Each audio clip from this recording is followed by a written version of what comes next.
Backlash winner Echo Karingal, may nakakaintrigang revelasyon tungkol sa isang Eat Bulaga host.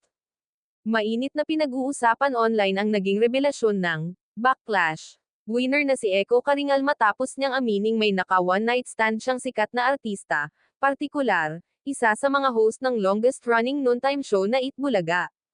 Sa panayam sa podcast na Think Talk Tea ni Madam Kring, diretsahang natanong si Echo kung may nakatsurba na ba siya sa industriya, at dito niya inamin na may nangyaring one night stand, habang pareho pa silang nasa iisang show.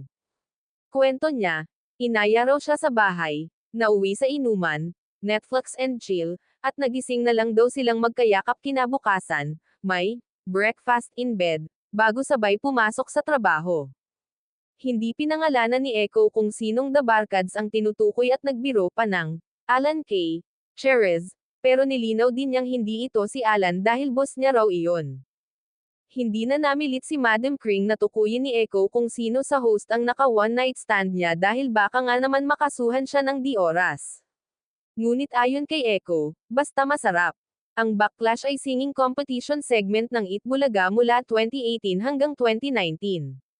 Matapos manalo bilang grand winner, naging bahagi ng Eat Bulaga si Echo at napabilang sa binuong Backlash Divas, itinuturing na first gay pop group. Samantala, wala pang reaksyon, tugon, o pahayag ang mga host ng Eat Bulaga patungkol dito.